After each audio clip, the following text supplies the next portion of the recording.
Good afternoon, good morning. I don't think we have good night for anyone, but hello. Great to see you. As a reminder, because I hear some echo, to mute yourself, please. Yeah, I didn't know if I was being rude. I'm sorry about that. Yeah. Okay. Good. Thank you, Sam.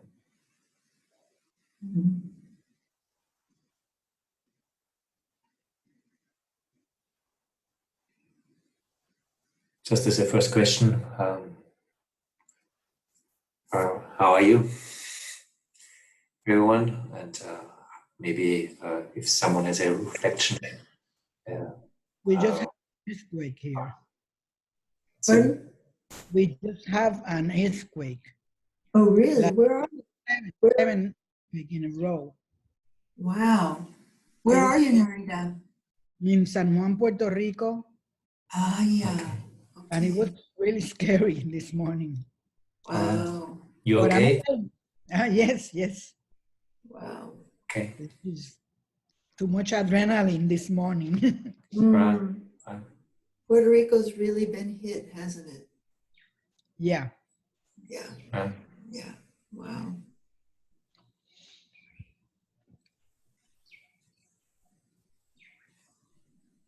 But as you see, what's coming together here is not just us as persons, it's also us as our environment. So thank you for sharing this with Narita. So I'm sure everyone is with you right away, just by you voicing it. It's not just you being here with us, also the earthquake in Puerto Rico is with us. And just to see that what is connecting here goes beyond our personal identity. We are connecting our worlds as we come here. Is there any other kind of thoughts from yesterday's reflections?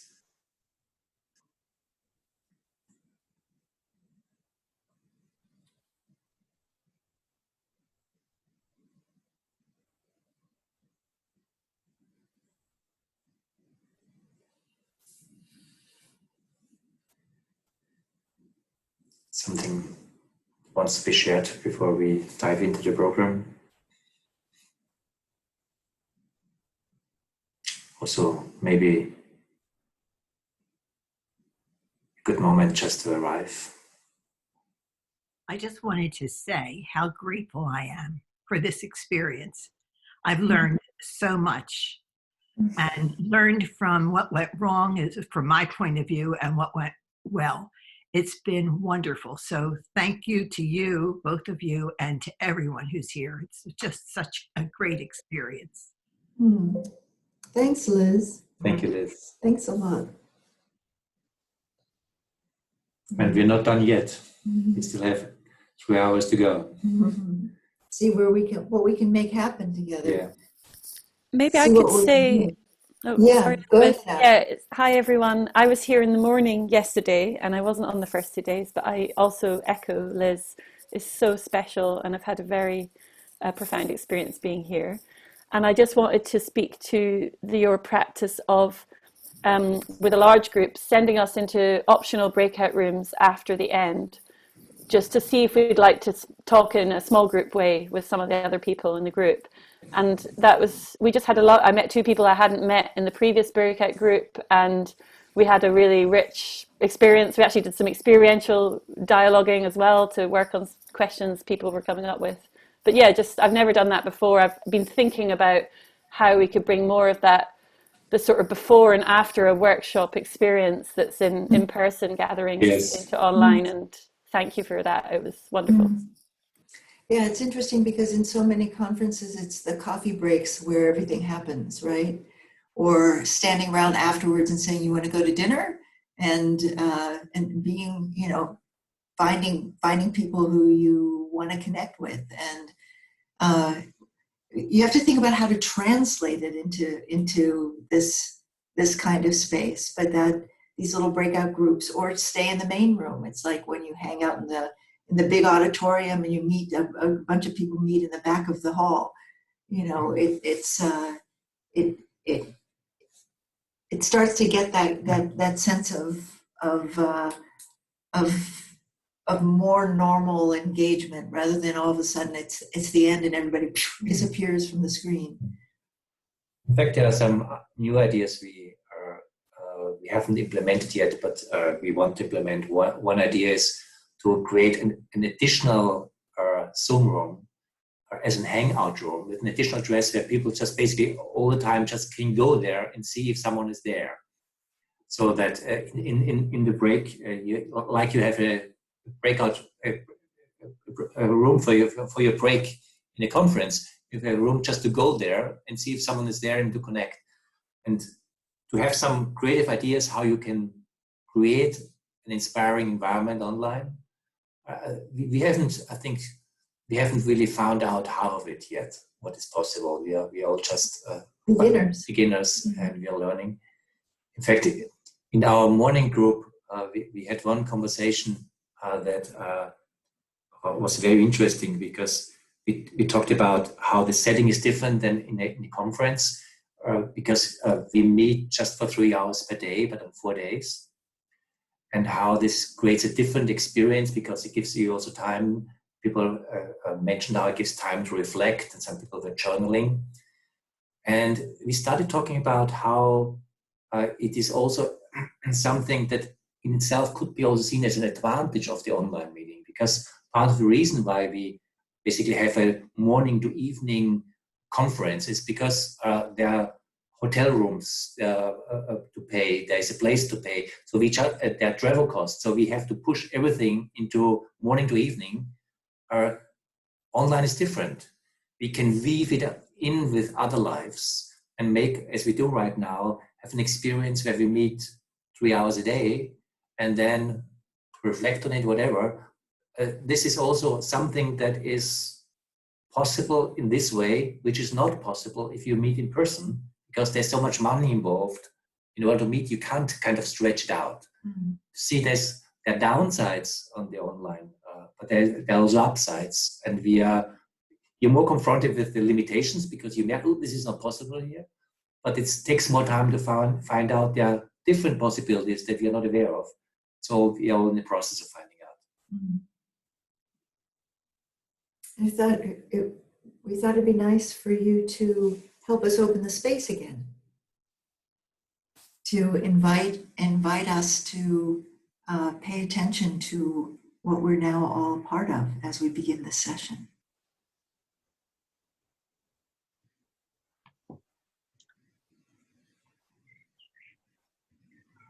Can you hear me? Yes. Yeah, good. Okay. Just a reflection. As you say, it gives time for insights to arise in between the sessions. And I was thinking that I was sort of coming to this course thinking quite in a linear or a flat way, right? I'm involved in certain online sessions. They're not particularly, I know they can be more than they are, but not, you're wanting to find out how to enliven them. And wondering if I could hold the space. But it's kind of like, I've got these problems, I've got to, want to solve them, which, this is really helpful for. But also it's not two-dimensional, I'm just feeling this three-dimensionality of it. Because I had a kind of shocking insight last night that actually, just in ordinary conversations, I've not really been, I've not really been present in many conversations. Mm-hmm. Thinking that they're not right, I've sort of held back. Mm-hmm.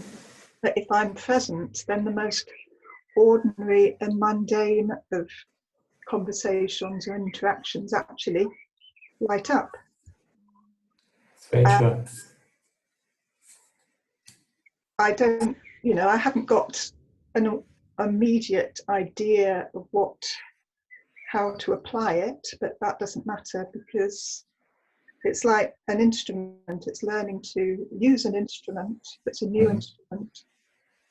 And I'm, surely something will pop up that, we'll be ready for. Mm-hmm. because of this time, because of this, the timing's right. And I just thought, okay, well, maybe I haven't got the right situation on Zoom. I just thought, well, actually, I'm doing it already, because I've just orchestrated a small collaborative lockdown art project. And the field is the same.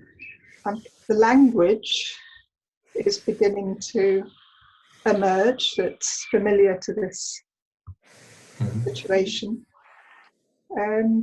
So it's not just it's just kind of could be in many different shapes and forms. So thank you. I think that's what's so exciting, is we are at the beginning of this. Everyone has their world, their community, their work that can be enlivened and would create something new in all these different areas, and discover, learn from this. And as you were saying, it also does translate into every relationship that one has, or every conversation that one has, and or it can. There's, I think, the capacity to hold presence here makes presence in other areas of our lives be light up, as you said. Yeah. Thank you for that. So if there's someone who wants to use your own way to invite us into this shared space, we would like to use these big moments when we come together, as always, if I may use a kind of a loaded verb, as a moment of initiation to this space between us. And with initiation, I mean an invitation to this awareness of what you already were talking about, that this is something that is very alive and real and very sensible, and part of what helps to create these online meetings is to make the people you are working with aware of it, because awareness enlivens awareness. When you point out something and bring it to awareness, you enliven it. So to bring this into our consciousness makes it stronger, and makes it a stronger foundation of the meeting that you are creating.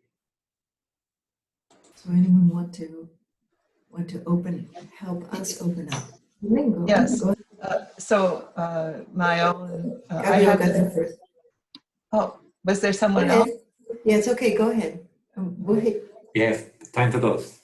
All right. So I have the privilege of living with someone who is also on this meeting. So Marge and I, we live together and we work with groups.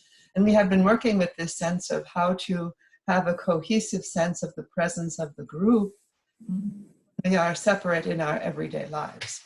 And it was interesting to have this intensive 3-hour time, because I'm forming impressions of all of you, and I see all your faces. And as the memory of the morning comes back to us, we felt the presence, the same physical awareness of presence that I had when I was sitting in front of the camera here. And I can invoke that physical presence. And physical presence brings back the sensation of being connected to the whole. It's a tangible, embodied thing. And I was so conscious of it, given that we were meeting 3 hours and then there was the hiatus. And so my own invitation is always to call up that body memory of what this is like, sitting here, connecting to all of you. And when we spoke of Puerto Rico, the physical sensation that arose in compassion, concern, that can be evoked. And so the invitation is always to consciously evoke the felt, embodied experience. Just could call up mental memories, calling up the physical embodied memory as well. Thank you. Domingo, did you want to Yes. invite Well, us? besides the opportunity to have a lot of contacts and the rich content about aliveness, I believe in facilitation as a requirement to the success of this. And although this course, I understand, is not about facilitation, it was great to see you both in action. I think I learned a lot seeing how you are conducting this workshop. It was great value. Thank you. I'd like to invite us all to just soften our gaze a little bit and just look at ourselves, maybe even scrolling through, taking in everybody. And as we do that, also just taking a moment to presence, why did we bother to show up like this? What is it that we really long for in life when we have the opportunity to connect with other people? And notice the incredible gift that we give each other by being willing to show up like this, as well as also appreciating you, Thomas and Elizabeth, as others are already starting to do that, but just including the rest of us as well, as we bring, I would imagine, our hearts and our love and our longing for a particular way to be in life and to be in relationship with each other. In this, our last session. Thank you. Thank you, Susan. That was beautiful. Yeah.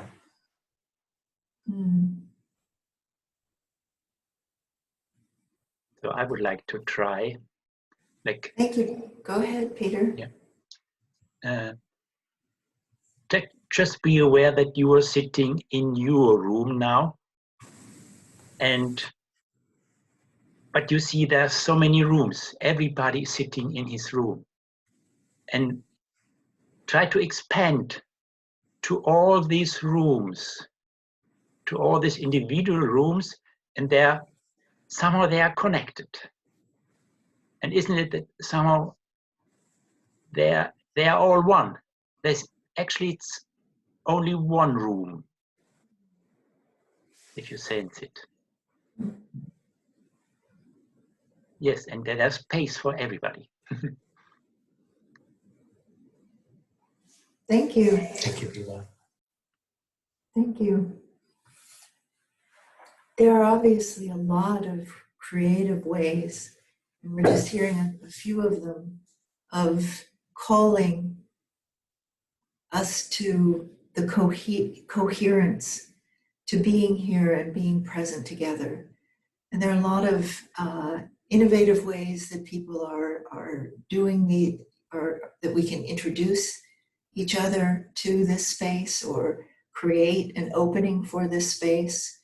And it's something that I'm sure that there are infinite ways of doing this. And each of you will find and develop your own best practice, your own capacity for calling up this presence. Yeah, because obviously we do have some experience in doing this, and we do this since many years. But we have our own style, and if something is helpful for you, that's great. But it's not about copying our style. It's finding your own style, how to invite in your own way to this shared space between us. And I'm sure every single one of us, you have your own background, you have your own knowledge, you have your own experience. There are things you can bring in that's originally you. And we just would invite you to experiment also with what you have to bring here in order to evoke what you want together evoke. Mm. We want to spend today, for the first part of our time together, we want to spend speaking about the distinction between aliveness and liveliness. I think that the introductions that we had from Susan and Peter, for example, really brought forward this deeper sense of presence, of our being here-ness together. And there's often an impulse to bring in song, bring in dance, bring in something that will make us more alive. But the aliveness that we're speaking about in this program, the aliveness that we feel is particularly important for those of us who are doing work with other people in a deep way, to heal, to co-create, to transform, that the kind of aliveness that we're pointing to is this subtle dimension, a subtle dimension of connection that is before our differences, and that allow then a space for our differences to flourish and come into co-creation. But there's also our bodies and our wanting to move, our desires for color, for vividness, for different experiences and expressions in this context. And so oftentimes we can to try to develop new ways of engaging online that maintain connection with this deeper aliveness is part of what we're hoping to encourage you to explore. For example, in the other group that we had today, people came up with very beautiful ideas, and we asked them, what's your form of invitation? So at some point we started humming together, and we started also to move our bodies. And there are a lot of ways one can be very creative on screen also. And I'm sure there's much more will still show up what is possible to do here instead of just sitting and chatting. But what he would like to make a distinction, and we make a distinction between liveliness and aliveness, that liveliness, let's say the way I'm talking, it can be very lively, and I can really do all this kind to create a great liveliness.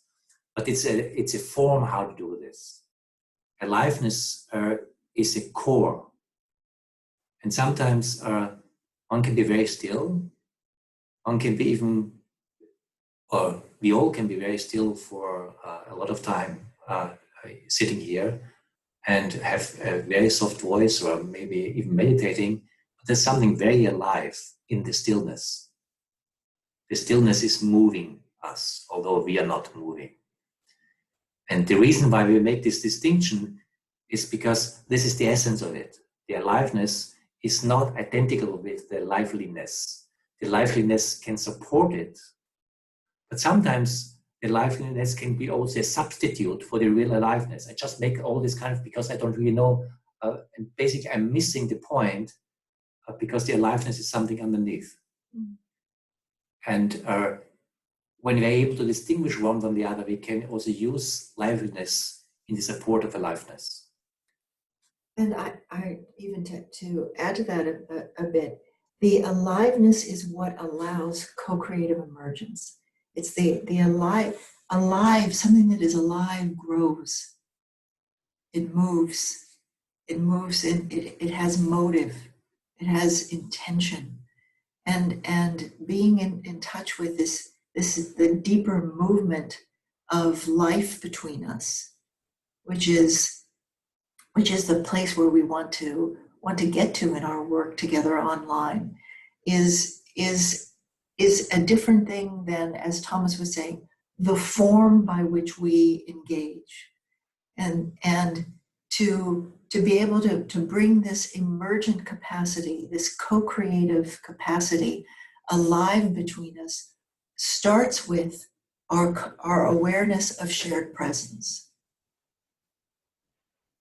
And there's also one other distinction that we think really helps, because we are highly individuated people. When we experience aliveness, we very often experience becoming alive. but the reference point is the aliveness that I experience. And that's important, because without experiencing aliveness, you just don't experience it. But there's a different reference point, which is not, oh wow, I come alive here, but there's an aliveness between us. In particular, as a facilitator, this distinction is very important, because I can feel very alive, but maybe what I'm doing is not creating a coherence of aliveness between us. So to have a distinction in perception, my aliveness and the aliveness between us allows me to some degree, stay free of myself and my self-perception, and free myself to the perception of the whole of us. And to the degree that references back to what we talked in the first day, our capacity to sense. Our capacity to sense the wholeness, which always means to at least partly be free of my separate self-sense, allows me to respond to this wholeness. It's true for all of us, but particularly true for the ones who hold this space most, the facilitators. So our capacity to be aware of the aliveness between us is really that makes the most of the difference. I'm glad you made that distinction between my sense of aliveness and the subtle dimension that we're speaking about.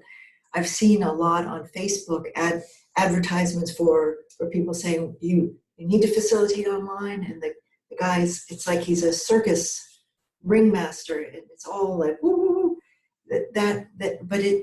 There's not that deeper connection there. It's all surface. It's all loud voices, intonation, things that are geared to get you riled up, but it's not connecting. And that is the place where your work, because you work closely with people at a deep level, place where your work, or what your work needs in this environment, is that connectivity. We're able to do that face-to-face in all kinds of different ways, but online, because we don't have certain things that we're accustomed to working with, we go deeper. We go deeper to this dimension that is always there. And as facilitators, we are in touch with that, we stay in touch with that, and we open and invite others into that space with us. So what we would like to do now is to break into groups and to speak about the difference between liveness and liveliness, and to practice and explore the difference between ideas that you have for introducing, ideas that you have maybe for doing something in groups. Explore the difference between how can you hold this deeper aliveness in liveliness, or how can we stay connected with the deeper dimension while engaging in different forms of lively engagement. And while you talk about this relationship between liveliness and aliveness, we again want you to do two things. On one hand, there's so much experience here, and we just want to share this experience. I'm sure everyone with each other. So just use the time to share and bring together and share notes. And I'm sure there will be such an enrichment for each other. And at the same time, we wanted to practice aliveness between you. So it has both. It has the sharing of the experience of aliveness that we have, and it has the practice of aliveness between you as you're talking. So it has the practice and the sharing side becoming one. Yes. Feel free to experiment, find out. That's the fun part. We would like to give you half an hour for this. I think that's a nice time. So we already go into it. We will have groups between 6 and 7 people. So you have some time. And again, we suggest to not segment the time, not 3 minutes, this person, that person, but to have a free flow experience. That's more challenging, but also more alive, because it needs more our attention, also our care for each other. People who talk too much should be aware that they talk too much. People who don't talk enough should be aware that they could talk more. And all of that, if we kind of dance with this, and it's all good, but to find a way that creates congruence, that creates aliveness, if we achieve that, we achieve what we want to do here. So, and have fun.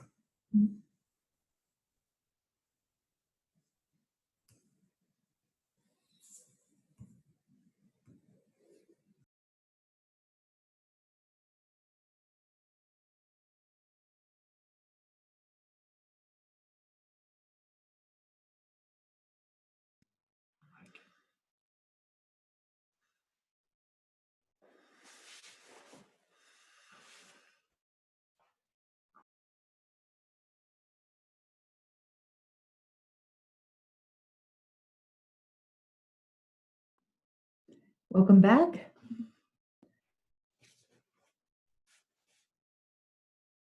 All right, so we'd like to continue the conversation you had in the group as a whole. So if anyone wants to begin by sharing an insight, a perspective from your group, that would be a great kickoff.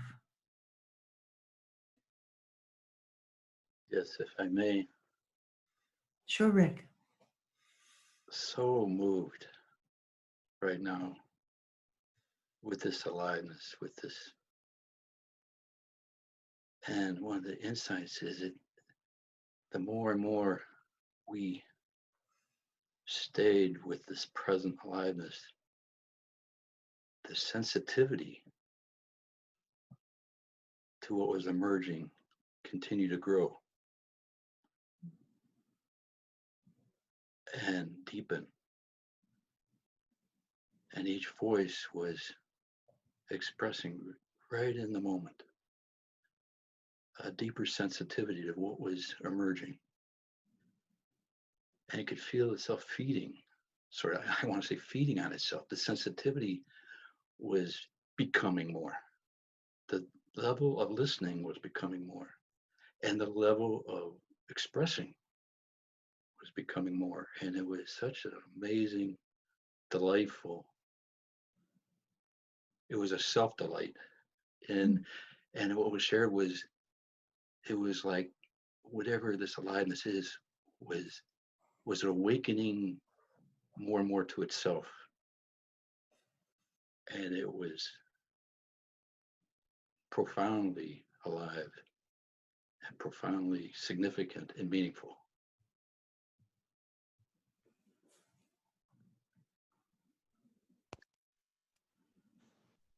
That's really cool, Rick. I wonder if I can follow on from that.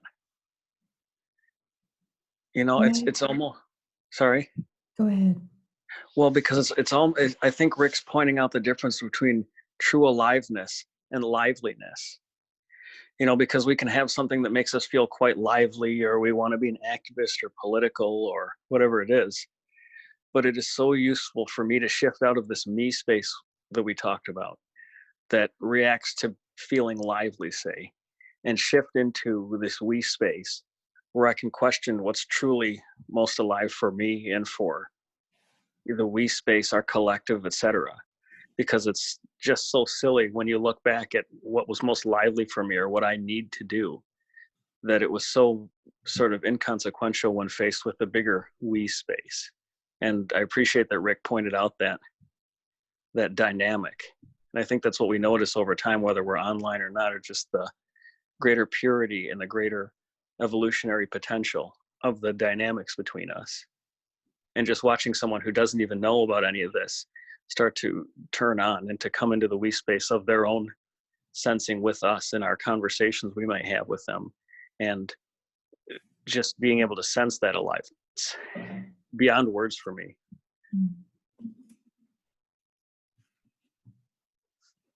So I'm feeling complete now. So Thank you.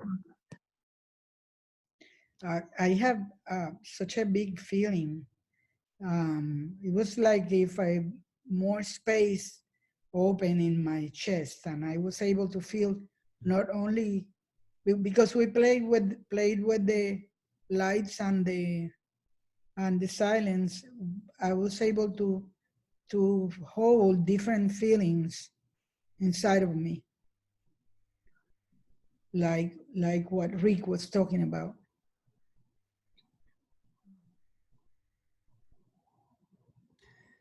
One of the things we talked about that contributes to the being alive is that there seemed to be a givenness of a sense of trust in the group. And with that sense of trust, where that came from, I'm not sure, but having that sense of trust enables the kind of sharing that we were able to have, which was a lovely gift, but trust is a component of that being alive together in the group was something that we reflected on. I think it's interesting because the trust is not a personal trust. It's a trust in this wholeness, trust in this connectedness, that all of a sudden we know we're in this together in a very deep way, and that we're sharing something that is very precious, which is life. And there seems to be almost a natural trust in that.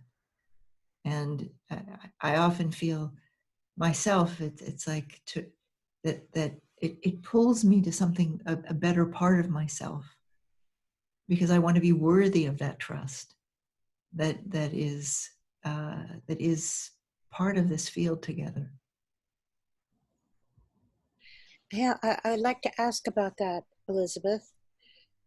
Do you think that we could have done this the very first day and had the same sense of trust? I just have the sense that we had to build the field first. Mm-hmm. Yeah. Right? I think it comes from the recognition of what this field is. Yeah. Thank you. Mm-hmm. And also, Jacqueline, trust is something that has to build on itself. Mm-hmm. To the degree that we show each other as being trustworthy, that we kind of respect this field and are aware of this field, trust emerges. There's also something that I would like to introduce as a word, which seems to be a very traditional value, but I find it for this work quite an interesting and appropriate word. It's appropriateness. Appropriate response. And it relates to something which is, again, you can't really grasp with your mental faculty. You have to use your intuitive intelligence. But there's something to the degree that you are aware of the space. You, for example, are aware if something is just talking too loud here, or if something is just talking in a way that is not doing justice. So there's something, and it's an ongoing, it's also okay to kind of ear on one side and sometimes speak too loud, or sometimes to, because it's a try and error. It's an ongoing finding out. Nothing has to be perfect. But to the degree that we are aware and that we are responding to our awareness, I think that's also, David, the trust that you are referring to the degree a trust for this awareness and our care for this awareness shows up. And that in itself becomes a guiding principle between us. The awareness and our care for this awareness is starting to guide us as we go with it. And that creates, it's a fragile thing, because if you're not aware of it, you just break it, it's very easily broken. But when it's not broken, it builds and it has its own stability and creates its own aliveness. I think part of what I find extraordinary about it is how it does, in a certain way, our care for it ends up training us to be trustworthy of it.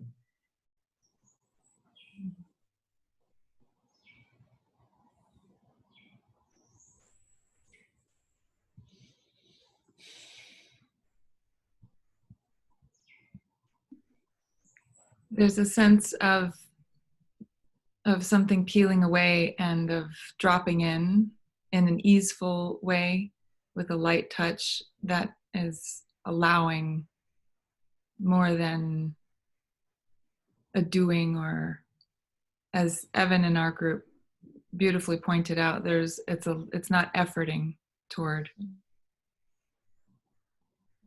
And I also appreciated hearing the sense of playfulness and how that bears amplification of the sense of cohesiveness.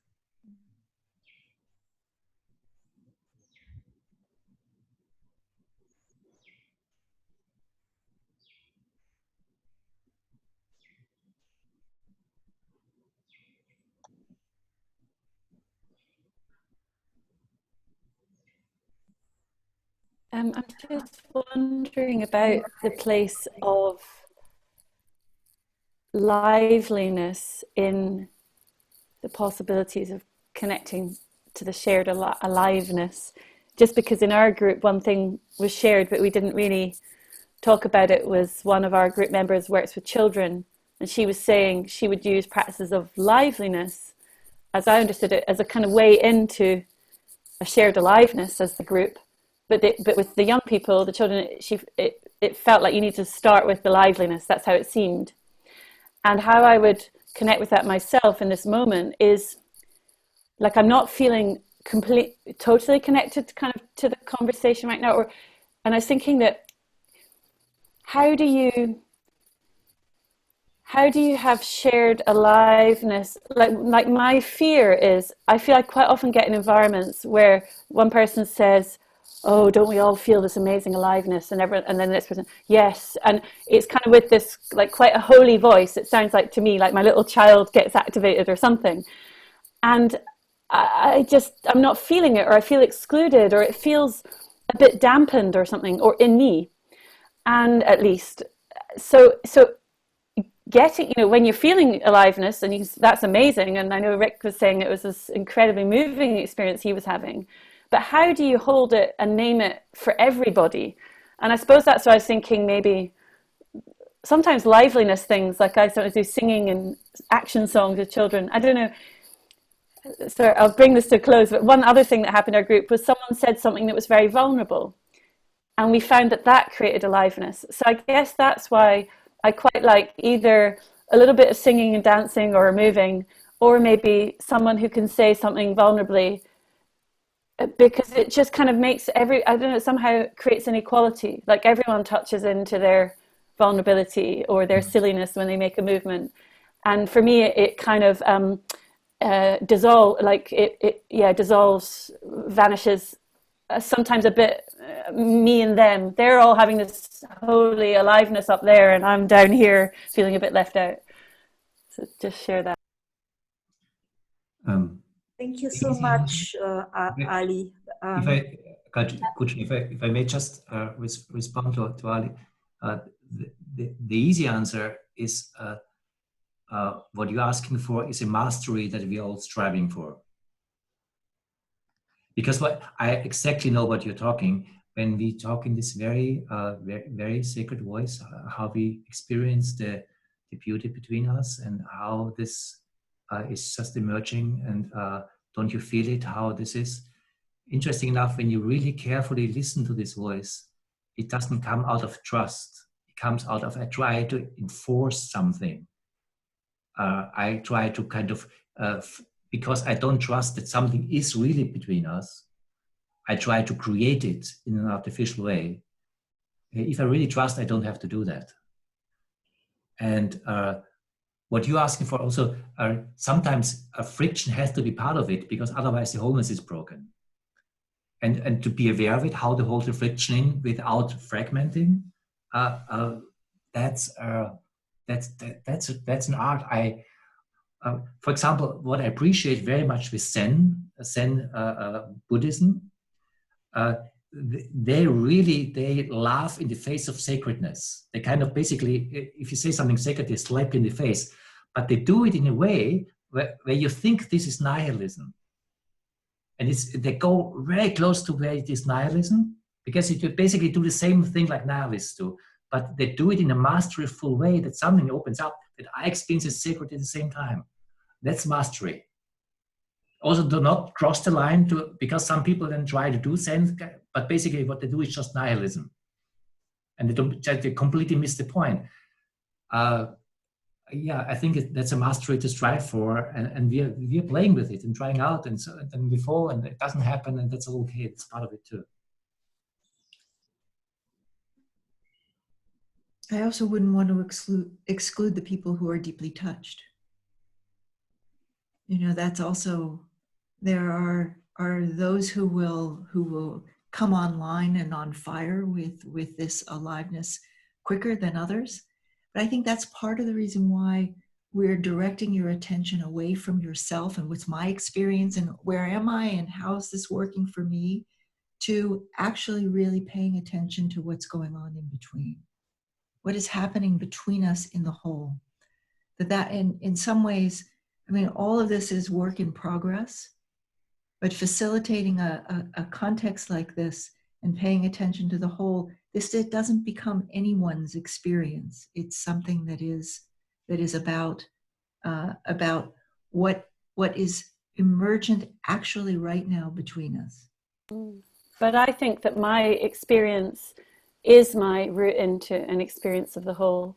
And in fact, that's all I have. And that's just going to have to be good enough, you know. And when I shared there, I was also kind of really aware of that, you know, and I also kind of, well, I don't know, but I felt like I noticed I was also honored. Rick was the first person who spoke, who was much more in the space of honoring that power, poignant power of the shared aliveness. So, yeah, I don't know. I would say all I've got is my experience, you know, and my level of development. If I'm caught up in my ego, then that's it. But I kind of feel there's something in it, and maybe my own genuine experience, individual experience, might connect to at least some others of the individual experiences, and then it could bring us into a more shared whole of all the diversity. So, and then that's my response to what you just. And then, as Elisabeth said, are just also to appreciate the different experience that we have and the tension between it, and have fun with that too. But Gudrun, you wanted to talk before also.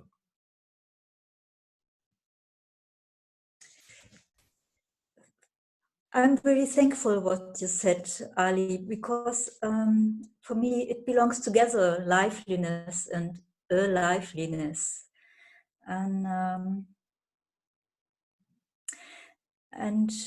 Yeah, it's very inspiring to explore the difference.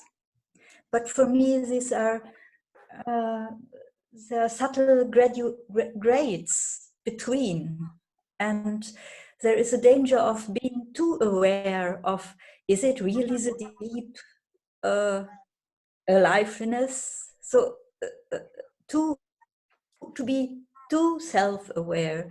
So I like to have it just simple being alive, lively. So it's not this or that, but both of them together. And what I liked in our small group was this felt sense. Mm-hmm. So sometimes or often words are not such a good bridge for reality in the subtle dimension. So the felt sense was more soft, more allowing, more integrating, and more beyond words. And we included different senses, playing with hands, connecting the breathing.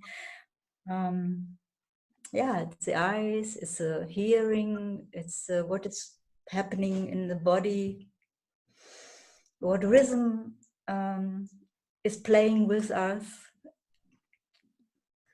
Yeah. And Ali, the way, what you said and the way, it's so lively, so it's helping me. So, oh, sorry, it is so alive, or whatever. Thank you, Gertrude. I have something that I'd like to bring in that I want to call intergenerational, but it's in reference to what you were sharing, Ali, about the thing with the children. Children experience emotion differently than adults. When they have an emotion, it is a whole body response. You noticed? When a child is angry, everything, the whole body posture, the voice, the expression, and the same is true with joy or any of the emotions at that stage of development. And we all had that, some version of that was our own. But as we individuate and become mature in all the diverse ways we do, it becomes a multiplicity of expression. And it's so hard to hold it together. No wonder we have a different life when we come from, up here or more down in the body. And yet we're in one body. And the cohesion, the integration, opportunity to express the form will be different, as we were speaking earlier, and unique to each of us. And so we won't move and look like each other. But underneath all of it, across every stage of development, there is still the deep impulse of life, guiding the natural rhythms, the way they exist in each of us, that lives in the coherence of our heart, that still longs to join in that collective coherence, where all of those rhythms can still be different and unique and dance together like an orchestration from this deeper level of aliveness as a foundation of connection. I see. Wow. Prior unity with it all. It's just blowing my mind.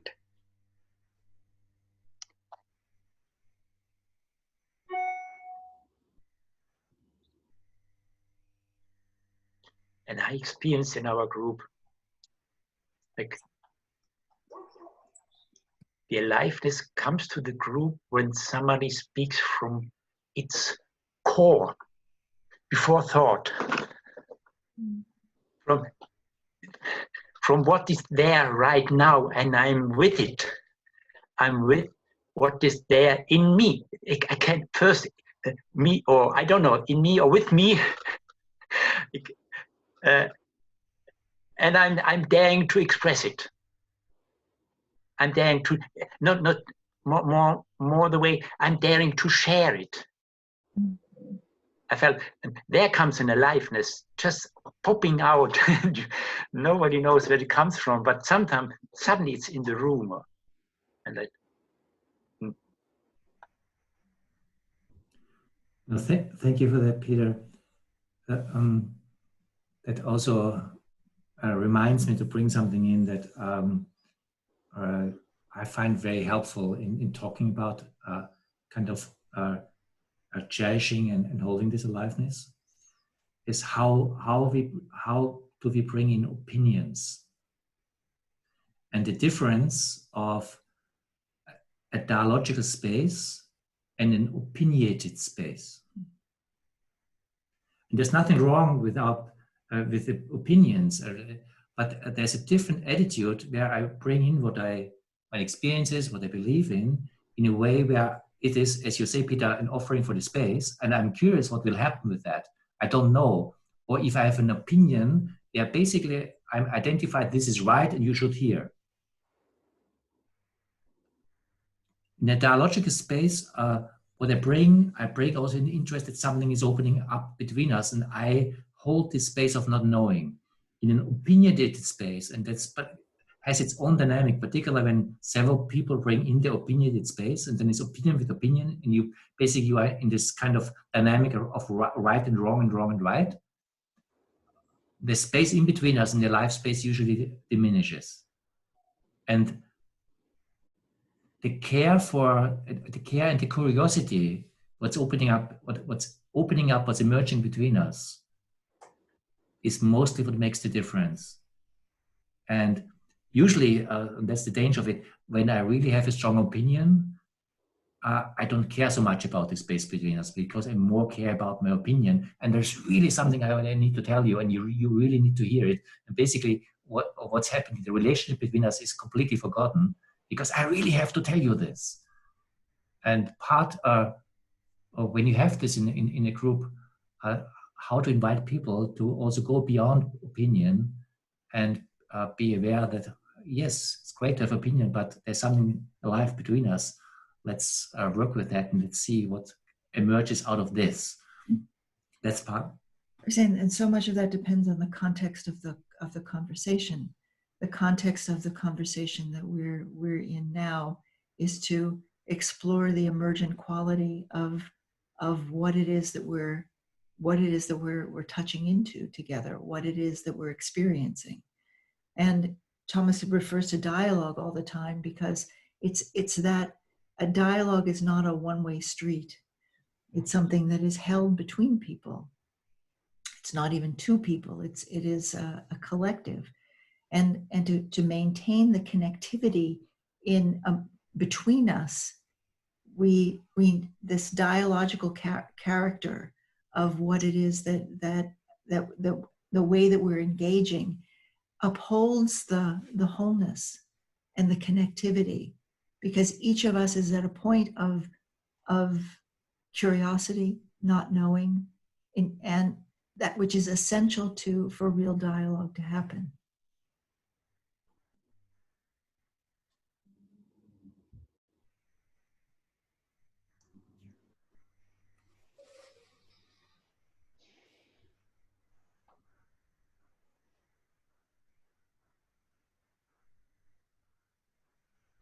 I'm curious whether where we get hung up on this is that aliveness becomes conflated with our sense of the masculine and everything that's all the resonances or residue we might have around that, and liveliness becomes conflated with our sense of the feminine and all the residues, and then that becomes not helpful. We get into this kind of conflict between those two. Because what we're going for here doesn't value either being or becoming any more than the other. They're both equally important, right? And maybe sometimes when someone's doing an expression of liveliness, it's more about becoming. And when someone's into aliveness, that's more about being. I don't know, there's something about that polarity that I think can get me hung up on. And so I just wanted to share that reflection.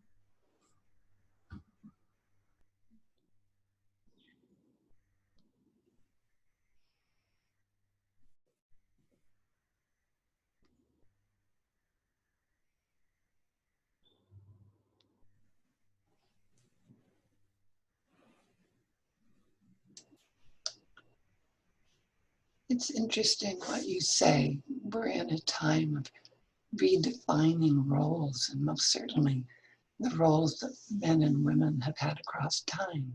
So much confusion and disagreement.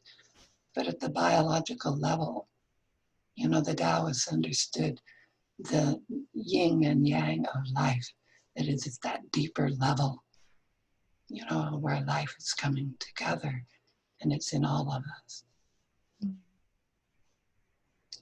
And it lives in this deep space that we're playing and exploring, this relationship, holding space and expressing.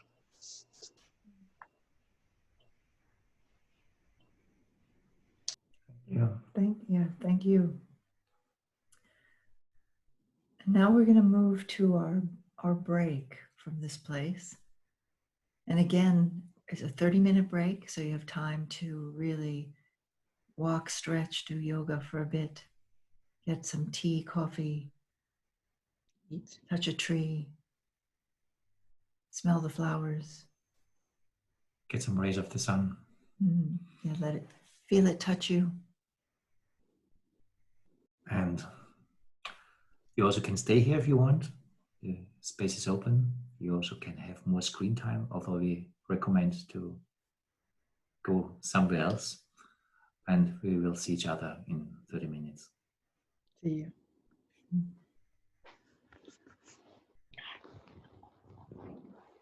Thomas, ich habe eine Frage auf Deutsch.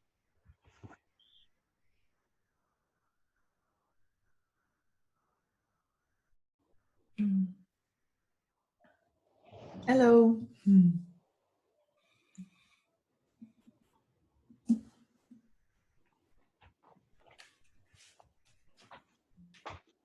Ooh, everybody pops on. We hope you got some screen balance. Yeah. And now can bring the natural world into our context here. Like the birds. Like the birds that we could hear before. Yeah. Can hear birds here. This morning the wind was blowing and we had a tree here and a tree somewhere else that seemed to be speaking to each other.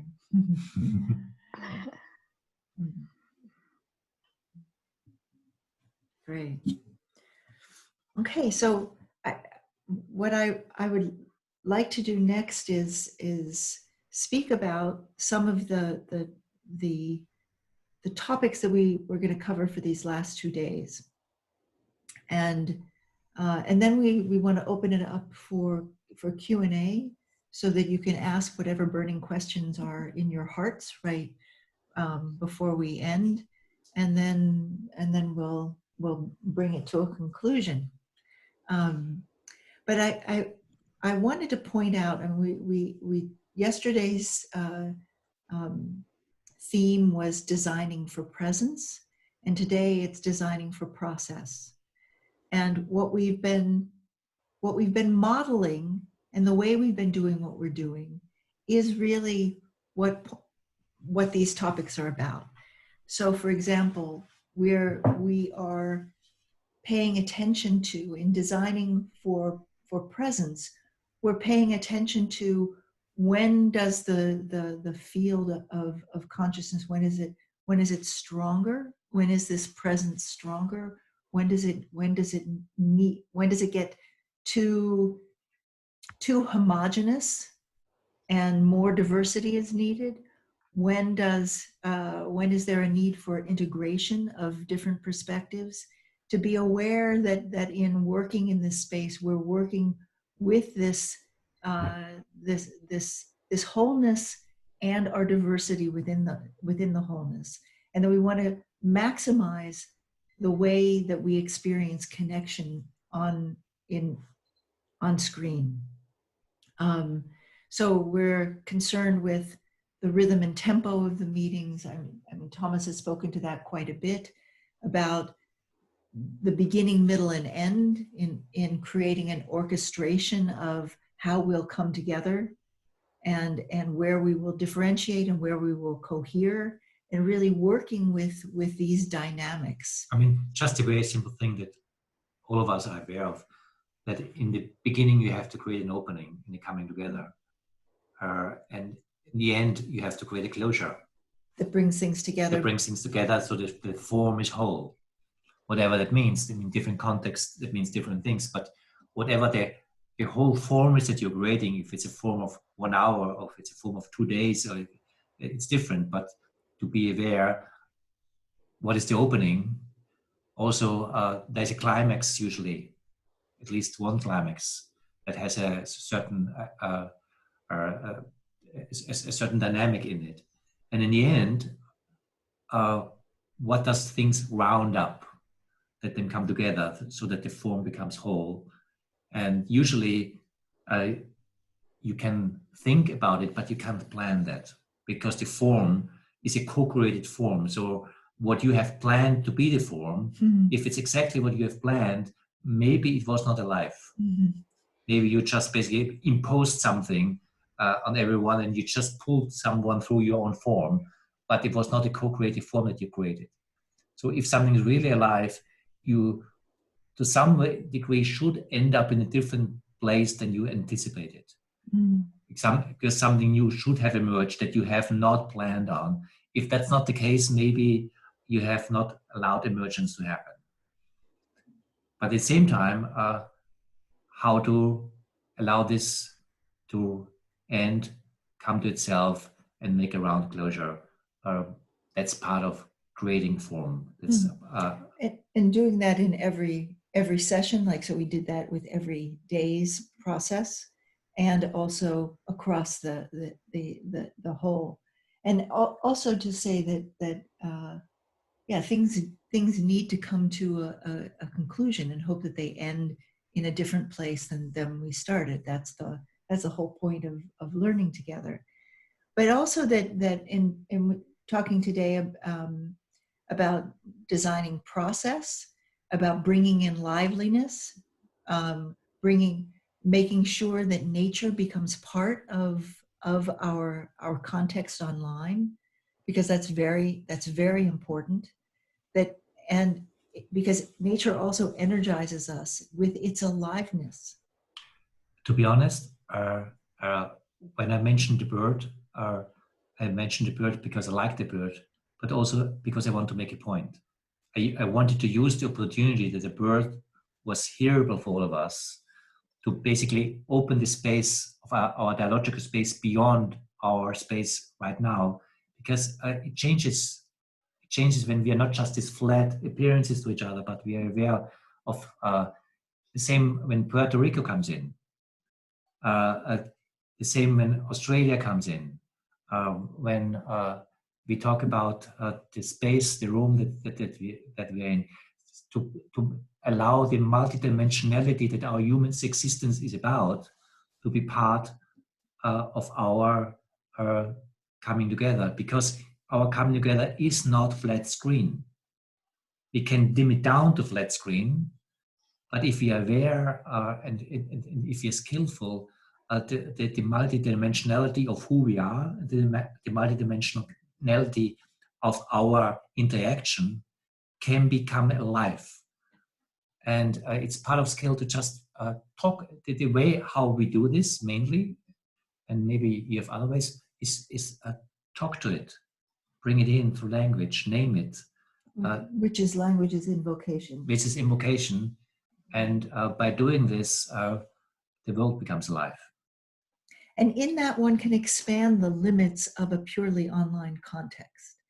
So, for example, having everyone go out and find something in nature that they want to bring back and use that as an introduction.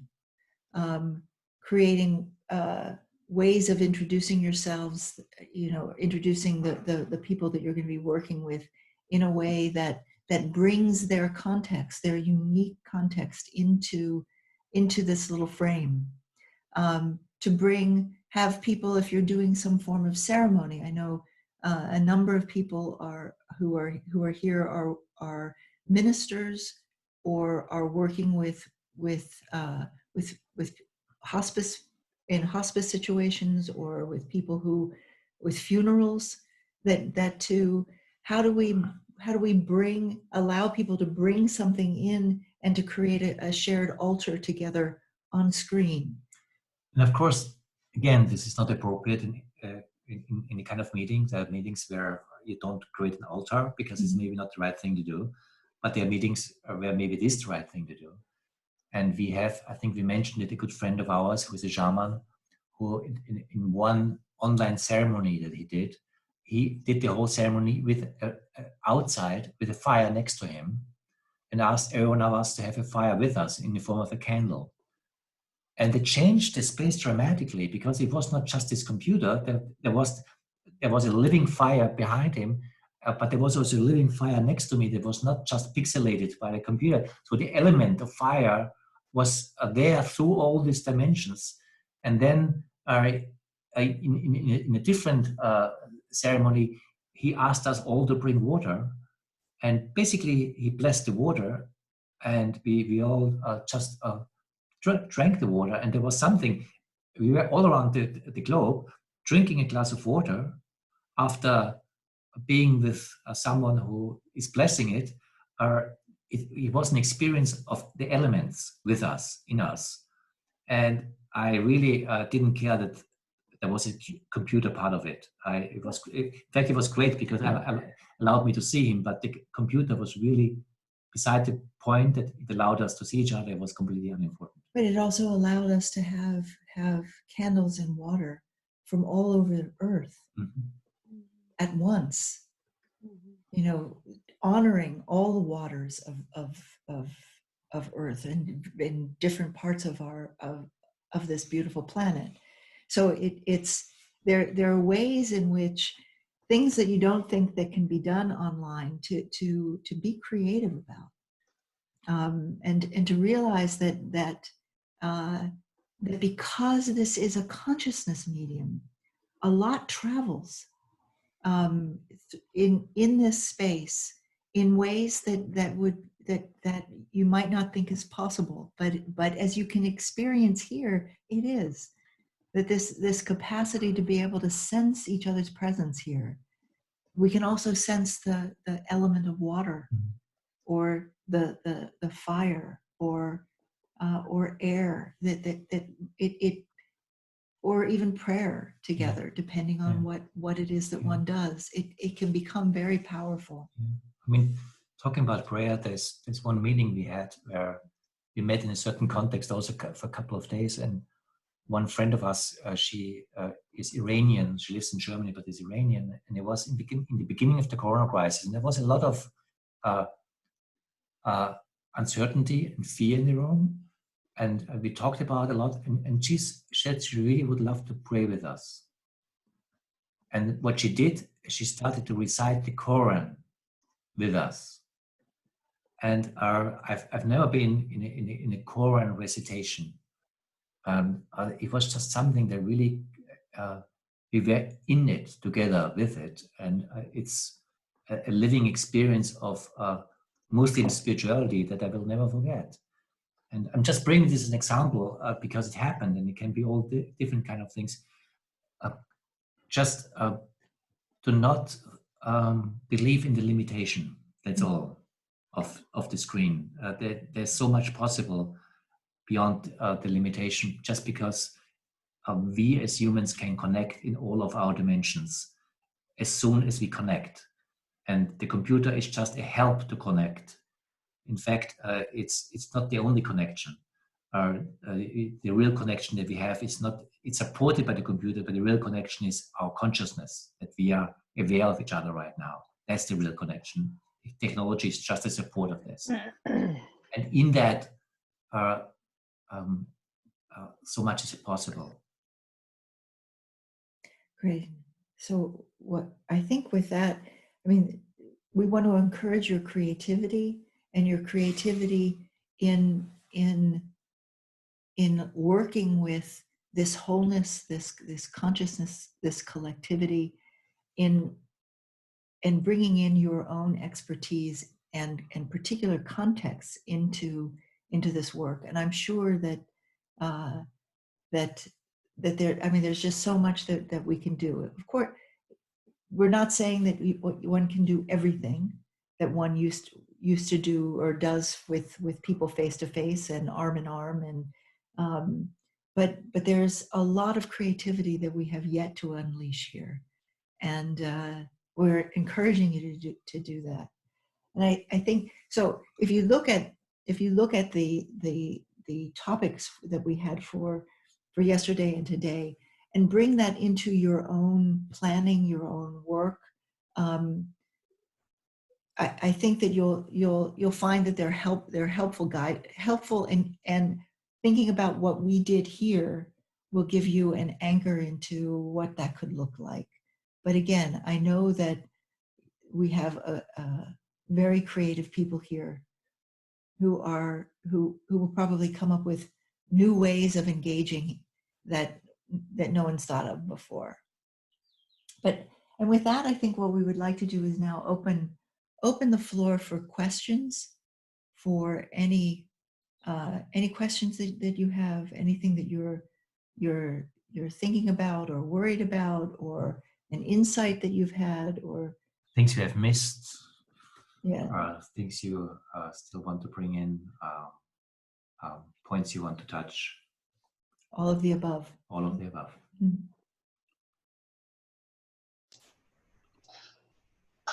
I've been having really deep reflections about the computer and the technical world. I was in the technical world in healthcare long before computers showed up on the screen. So technology has been woven through my entire life. What I'm realizing now is that when I sit down at the computer, there's a trance that technology has, any technology, because it isn't relational when we're, in the mechanics of it, whatever it is. And how I had observed it happening in my coworkers, but I couldn't observe it happening in me. And now all these deep awarenesses that are coming up through all of what has been happening in these days, I am aware I can never sit at a computer again and default to my technical mind, because there's so much more. And I don't have to also put this world of really deep awareness that's also part of me into a separate world. They can be in the same world, same life expression, but that is like a work in progress. Yeah, for all of us. Thank you, Nancy Ann. Yeah.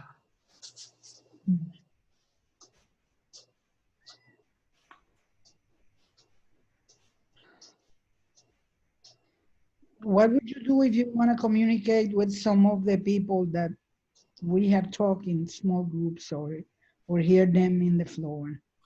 One idea we had for this is when we close this, and we also invite you, like we did, to again hang out sometime in the small groups afterwards, but you also hang out here in the big space, that you just can chat to each other and send each other email addresses. Okay. So if you're interested in someone's contact details, give her a chat and ask, so you can kind of ask for each other's details. That's the most direct way to do this. Yeah, it's a great way to use the chat. Could I pick up on that for a second? Sure. This is Susan. I finally got on my laptop. The two people that had contacted me very early on to ask about my program, they're no longer on, so, and haven't been. So is there any way for me to be in touch with them? I have no idea who they are, Susan. Do you know their name? Yes, Ari was one of them, the first one, and the Ari Roots Ross, and the other one was Antonia. Okay, I'll see if I can find them. Thank you very much for that help. I finally figured out how to use the chat, so thank you. I mean, a little bit. Thank you. Elizabeth and Thomas, this is Jane. I don't want to just go over ground if you feel like we've covered it sufficiently, but during the break I was thinking a lot about Allie's comments. I believe it was Allie who was talking about, when one person expresses a particular sense of the movement, of the group or the spirit, however you want to call it, and then others kind of feel a little bit compelled to sort of express in the same way. And I guess what came to mind was me, which is sort of the old-fashioned concept of groupthink.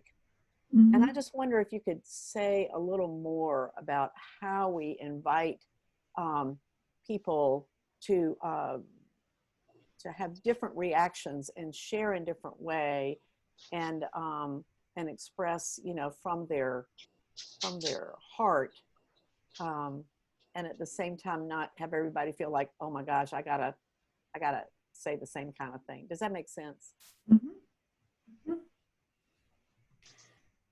In fact, it's a profound question that you are asking, because that there's different ways of coming together in a way, and what you call groupthink is basically a way of where we give up our individuation.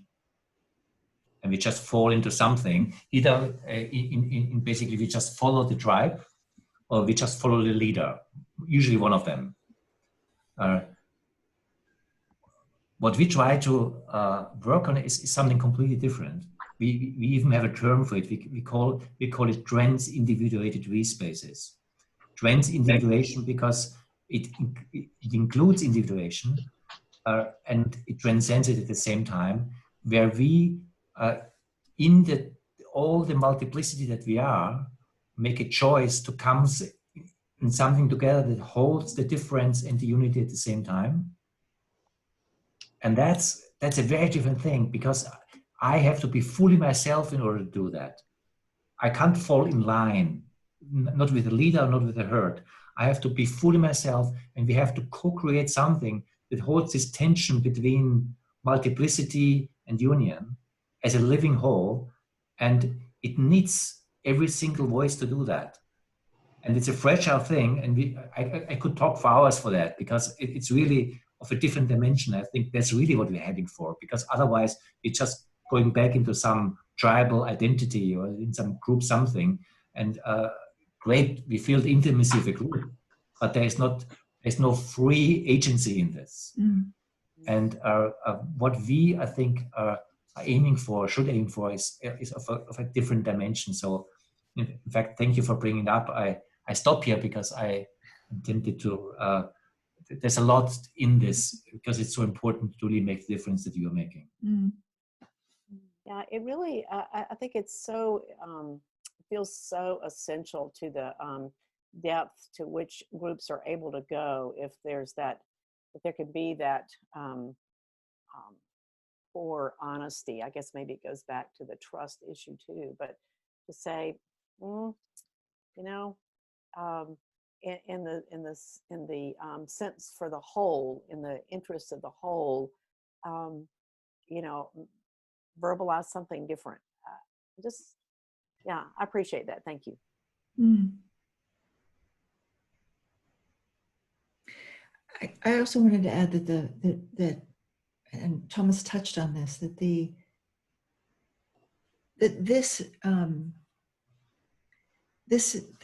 this field really becomes alive only in our free choice and our free decision choice to be interested in it and to be curious about it.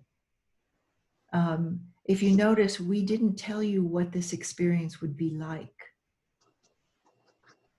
We asked you, we pointed to certain things, and then people started talking about a certain kind of experience. But that came from people's open interest in well, what could be possible here? That we all stayed at kind of an edge of not knowing, and in that something opened up. But the choice to be in a group, to make a priority be what is happening between us rather than just what is happening within me. That is a choice that one needs to be invited into and to actually choose.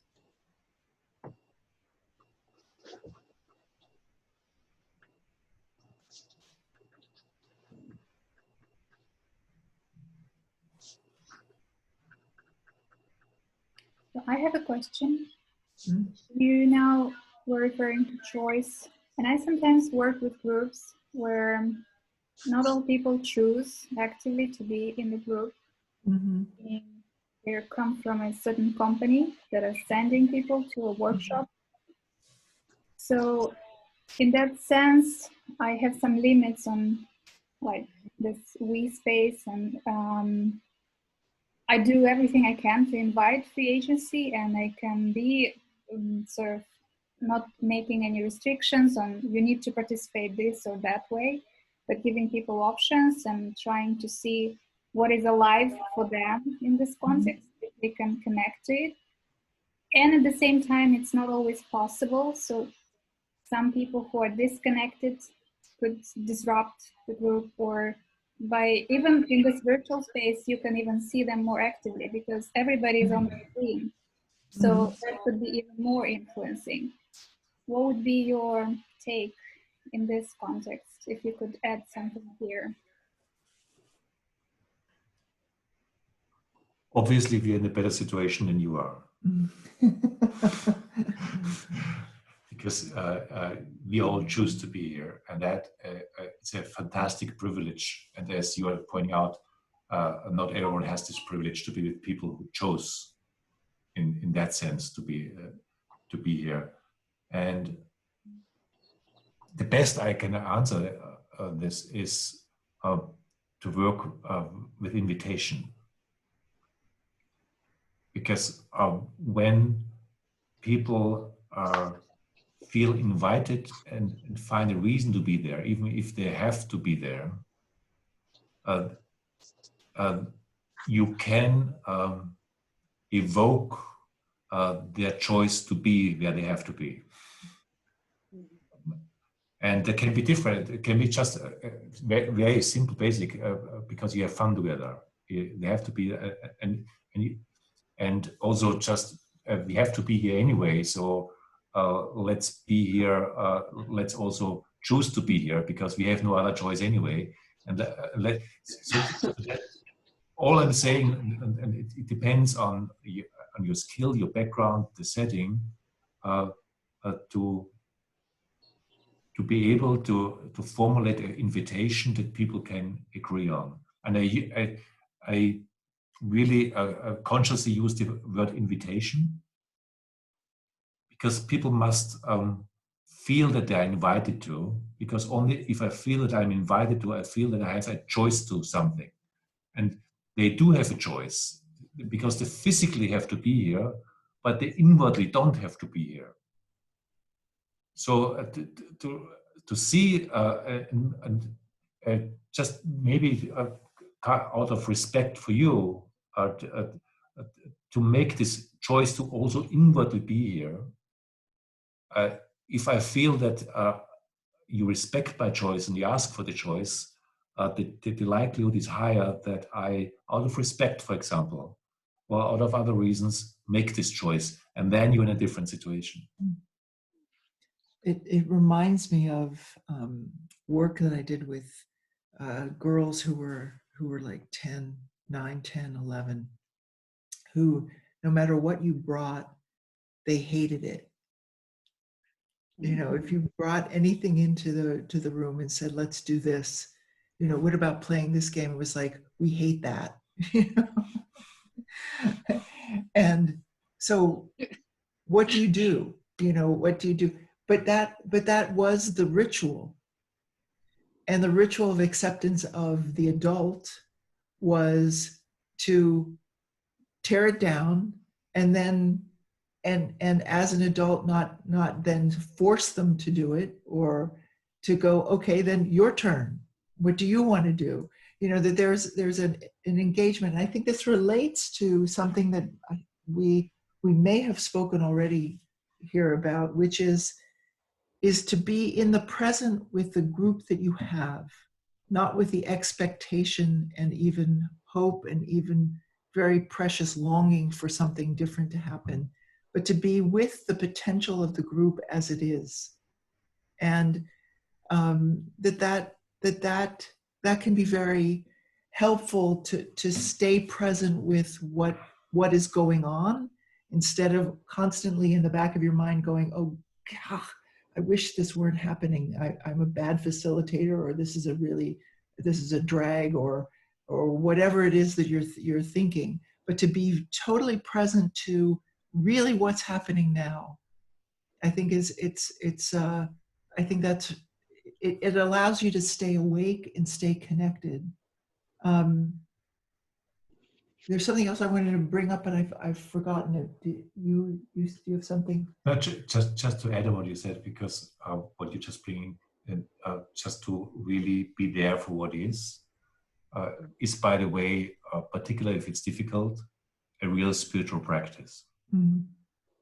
Because this is really what yes to life is about. Yes to life is always yes to the life that is, and not to the life I would like to have. And the deep acknowledgement that life as it is, as dire as it may look like, there is a potential in that. And to be of service of that situation is to be there for the potential that is, and not for the potential that I would like to be there.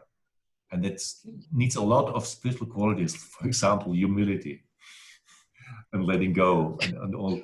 But in practicing that, the chances to allow this, what is possible, because there's always something possible, is much higher than if I would fight it and basically fight for something that is not possible at the same time. And that doesn't make it easy necessarily, but it quite often also makes a big difference.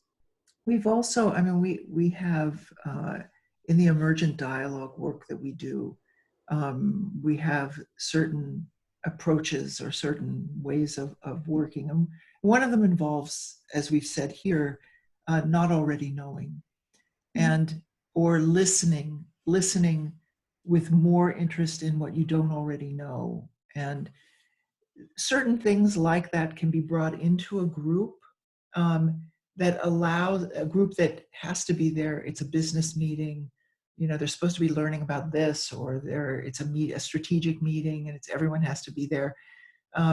There are things that you can introduce as practices or ways of engaging with each other that can evoke a deeper coherence, even though they may not be aware of it. I mean, we have a colleague who has used some of these principles without bringing in the whole thing in strategic 2-day strategic meetings, and she notices, like, for example, that the kind of chatter in the room, this was face to face, but the chatter in the room quiets down, that there's more creativity, that the kinds of answers that come out are ones that no one had thought of before.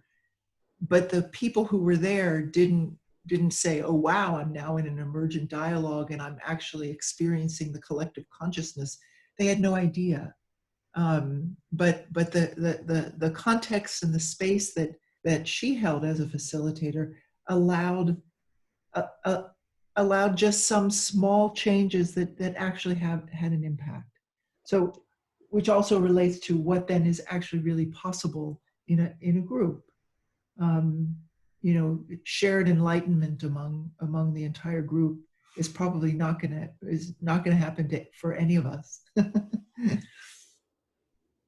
Yeah, thank you, because it speaks to my other worry that shall I bring it whole, or can I be doing it in small steps, and will it still contribute, or does it need, like, the whole thing to be there in order to emerge and to work? Mm-hmm. Maybe to share one thing with you, which I find is maybe my guiding principle for the whole work. And in itself, it's very simple, but it's always, it means a lot. It's looking for resonance. Just looking for resonance. Because if I'm in a space where there's no resonance at all, I feel completely powerless. There's nothing I can do, nothing. If there's no resonance, I'm lost. There's nothing I can do. But if there's a tiny bit of resonance somewhere that maybe nobody's really aware of, but it's there, I can build on it. And it's an inner compass that I work with to look for the building resonance, because when resonance is building on resonance, it has a self-empowering capacity. It becomes resonance that responds to resonance, makes resonance stronger. And more often than not, this tiny resonance, because it was responded to, becomes stronger, and other resonance comes in, and there's a whole field of resonance building on that. There's no guarantee for that. But I find it as a guiding principle, which always is beyond my mind. There's nothing my mind can connect to. It's an intuitive sensing of the resonance and just using the capacities to do that. So, but I find it's an inner compass in my blindness of what to do that quite often gives me direction. Thank you. Yeah, and maybe I can add just simply ask what people are like or are missing, and share what you are dreaming, what quality you want to bring in the group, and what you would like to propose, and ask them. And if there is resistance, ask more what needs are behind this resistance, and then you have them.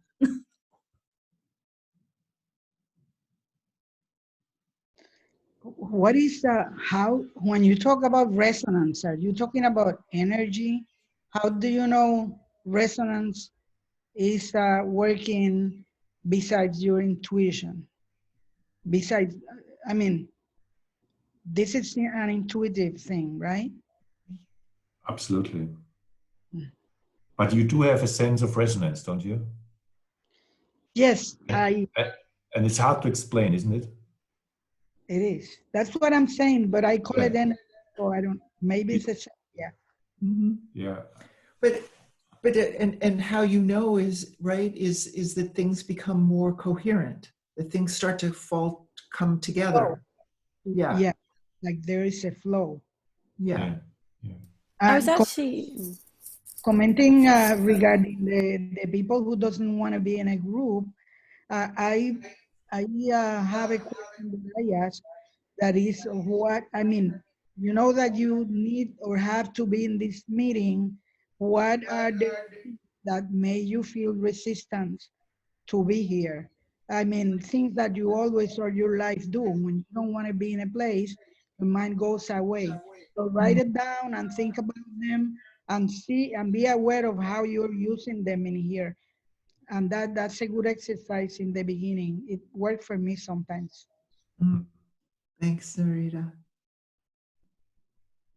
I was just thinking about, just building on what you said, Thomas, about using resonance as your guide and an invitation for us facilitating. And then if there's no resonance, what do we do then? And I think I've had that feeling of just feeling quite lost. In a sense, it feels a bit dead. And I was wondering if actually that could also then be a moment to name that. Like I might, depending on the group, find a way to say that, like, I'm noticing, maybe the energy feels a little bit flat here, or I don't know, something. And then maybe to do the thing that I think Jane was getting towards, which is say, I wonder if there's anything anyone's not saying, or is there anything there that, hasn't been said yet, or something like that. Because sometimes I feel the space gets a bit dead in my language, and yeah, I'd be looking for some more. There's something there that someone hasn't said, and that would help the energy to be more visible. It's true, and there are a lot of kind of ways and methods that basically have proven themselves to work. But what I usually tend to do is not to kind of, in conversations like this, to come up with different ways how to do that. Because what I'm pointing to is something different. It's the emergent intuition in the very moment as it occurs. So that I don't come in with a recipe, now I have to do that. So it relates to my also willingness to be empty-handed and not knowing, so that something, the resonance of the moment, even if this may mean responding in a certain way or doing something different, it's not pre-thought. It's emerging out of the presence. It's just a different way to go about this. And it needs a lot of humility and a lot of letting go of all this where I think I know already. And that's a capacity that helps a lot in all of this. And that's often particularly hard as a facilitator, right? It's like, I'm the one that's supposed to be running the show and I have nothing in my hands. But yeah. I mean, I wasn't meaning to present, sorry, it's just a new insight I had from what you've all been saying. I'm sorry to present it as sounding like a solution. I'm actually thinking of an experience where I do think I felt quite a sense of not knowing, which was a little bit panic inducing. And and I have at least once maybe named it, and then I found the energy flowed again. So that was just one example, but yeah, I'm not prescribing that, but yeah, just brought it to my mind. I so appreciate the word panic inducing, because it's in those moments of panic that I have a choice either to take control or to have the space between to have control. And that's a real choice as a facilitator. Reputation is on the line, or what these people think of me is on the line, and then to just surrender into what the space is calling for, rather than not offering a remedy, a solution. But that moment of panic is key. That usually means something's happening. You don't believe it, Gabriele, that it's an ongoing experience that I had over years in many of the settings, that it was always the point where I deeply was at the point everything is lost. I have no idea how this will work. And I knew I have been at this place, and usually this was the place where something happens. That didn't make any difference. And now I was at the place where nothing works and everything is lost. And quite often it was again the place where something powerful happened. Not always. There's no guarantee to that. But it doesn't help. Anytime I'm at the place, I'm again at this point, or everything is lost. And to be there for this is not easy. It seems that almost the wisdom comes from a different place, and that you can feel like, oh, it's almost it's lost, or something's not working right, or things, but you can process differently, almost like relying on the instincts that we don't have anymore because we're living in a technological age, or things, the not knowing, and getting into like our survival mode and say, okay, I'm gonna need these skills on board to facilitate, and not lose track, and say, okay, if Sam's about to lose track, it's time for him to quiet down and see if the space fills in the rest, But it's trusting a different place of wisdom than what I've always, my body has been telling me, my mind's been telling me, whatever, for quite a while now. And so I really appreciate it, and especially all the people who are sharing your collective wisdom about facilitating and all. Thank you. Thank you, Sam. I also would invite everyone who maybe has not spoken up so much yet, and who is maybe also more hesitant to do so. I know that different dynamics, and there's also no need. It's fine, but if you want to, just also make space for people who want to come in, still have something to say, maybe haven't been so much speaking until now. Because I think we've talked about this before. There's always this dynamic in groups, and in a group on screen that are across different screens, it can even be a bit accentuated, that they're the talkers and the listeners, and it's just an invitation to those who have been listening to share what maybe your insights, your questions. An invitation to us talkers to listen. I have a question. It's about something I've realized during our time together, and that's the magnification that becomes apparent because of the screen.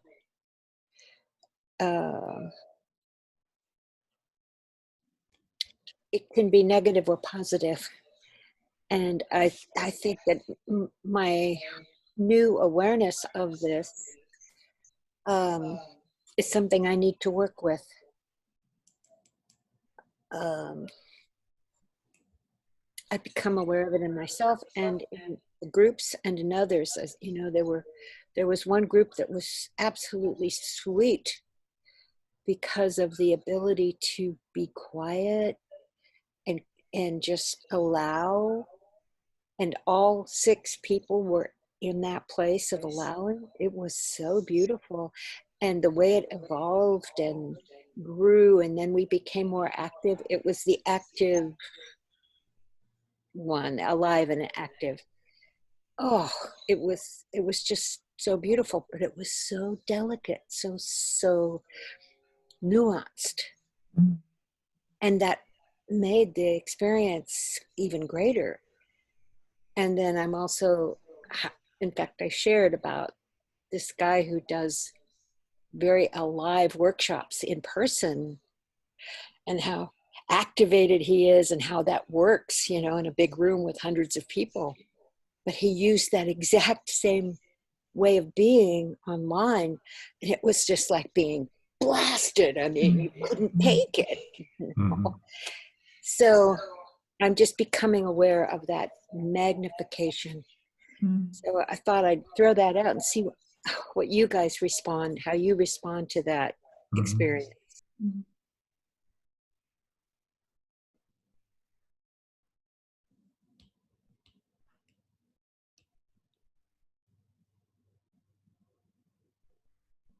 Just from my side, I'm very aware of what you're talking about, because counterintuitively, it's a strange thing to say. There's sometimes more intimacy on the screen than in a big room, whatever this is about. But there is something to it. I'm not saying that's all of it, but it's part of the experience, and I think that's what you're pointing to.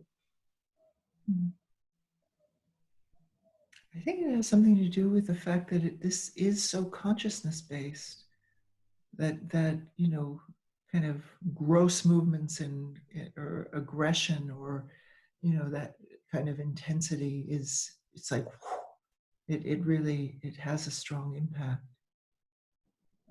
and also pretense has a strong impact.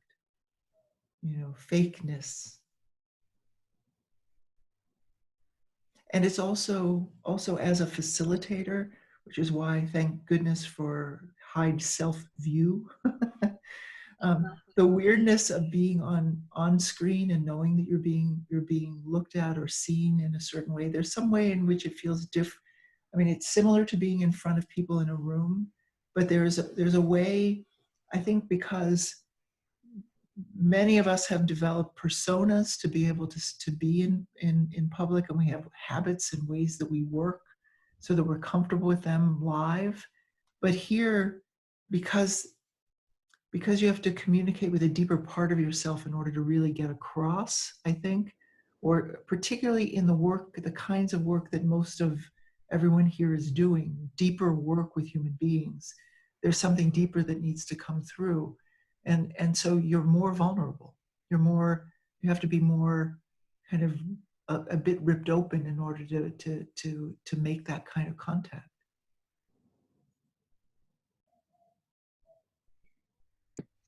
What struck me was that the energy that I use in a classroom to project into the space so that I hold the room, there's still a tremendous amount of energy that's required to be here. But it's a different kind, and I can't quite, I know it's tough. I can't describe it, but I know when it's happening. Do you guys teach that? In fact, we are I think, in the process of learning it together right now. Okay, good.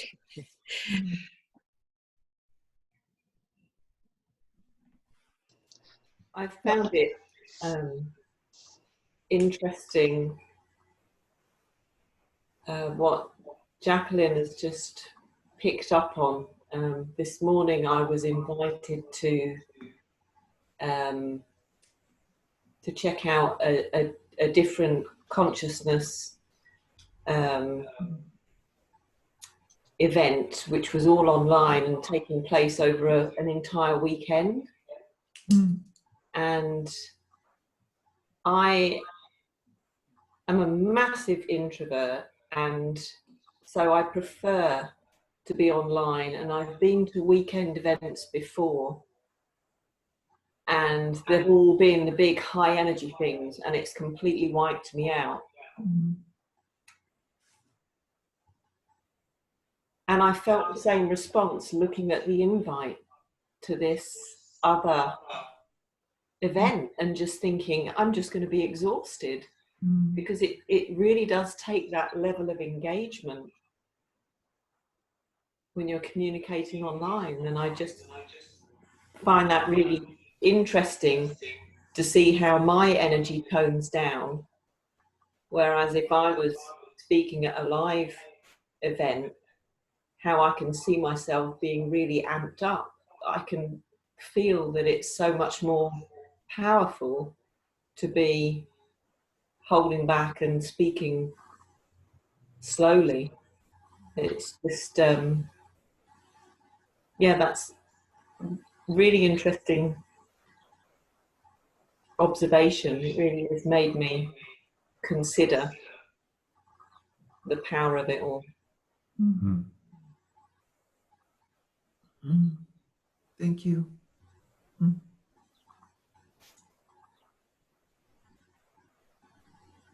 I could say something on the introvert side that I noticed every day. I can, I feel the field, and I'm beginning to feel all the nuances. But this morning, and I like I said, my hesitancy is usually wanting to stay there and not speak. But I noticed this morning, I said, I'm going to speak, but it was like a push, thinking I need to take the opportunity in the group. And so there was, I wouldn't say conflict, what's the word? A question to me. And I sort of had a reaction to it because it's so difficult to speak up. And it brought that energy into me. And then there was like aliveness in the body instead of the field of all this that almost hunkers me down because it feels like too much depth, that I wasn't embodied in the, so still working with grounding and speaking. That was a big aha for me about how to regulate and how to balance that, to be able to speak, because I feel like, well, there should be an impulse, and there isn't an impulse when I'm in that like thick, beautiful space, but it's not embodied enough at times. And then the other comment I have about the questions is, I think when I've been in groups where I'm holding back, that the thoughts are there together and my questions keep getting answered. So it's sort of self-reinforcing sometimes that I can hold back, and I sort of learn that other people are going to ask my questions, but I know there's still more growth opportunity for me to speak up and to offer what is mine to offer. So those are huge for me. Thanks, Eunice. Thank you so much. Thank you very much. I wanted to just highlight the fact that there's so much diversity in this group, and it's really meant so much to be able to practice presence with so many different people in so many different locations. I notice when I walk outside now, I think about all of you and all of those other people that I haven't met yet. So it's very much expanded, I think, what I could feel within this, more so just over being a local group who has met. So I have experienced that, and thank you. Thank you, Terry. Thank you, Terry. I would like to use this opportunity also, because we are close to the end, to turn the table on you, on all of you, and bring something in that I just I want to highlight, because one of the motivations why we do what we do here is because we see a huge potential of people coming together online. But it needs people with experience how to come together in consciousness. And usually people who are very used to technology are not so much the people who are really experienced in consciousness. And quite often people who are really used to work with consciousness and people are not so familiar and used with technology. So part of what you wanted to do with this is to bring this together because we want you to bring the qualities that you have already in this different environment of technology. Because I think what you have, and it's different than what we have.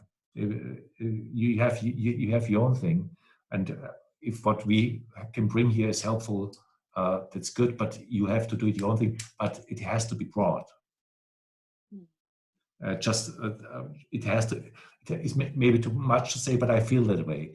It's important that this sphere of technology gets also warmed up by consciousness and humanness, and by everything that I'm sure many of you, all of you, have practiced in different ways, mostly in physical context. But if we were able to inspire you and also invite you that this is possible in a different way in this environment too, and inspire you to experiment with you, to do it in your way, then a big part of what you try to achieve with this mini course will be achieved. And I would like to add that I mean to make it even explicit that in this time of social distancing, in this time where people are so fragmented, where it is expensive and difficult to travel or not allowed, that being able to for you to bring your work, your humanness, your understanding of human connection into this kind of forum, into this online work, allows us as humanity to develop, to ripen, to mature in situations that are incredibly difficult right now. I mean, people need comfort. People need healing. People need smart people who are working in organizations, who need to have help in co-creation. All of this is so needed right now, and we want to do whatever we can in order for you to be empowered to bring this into our world that is fragmented and socially isolated. It seems just very critical, and we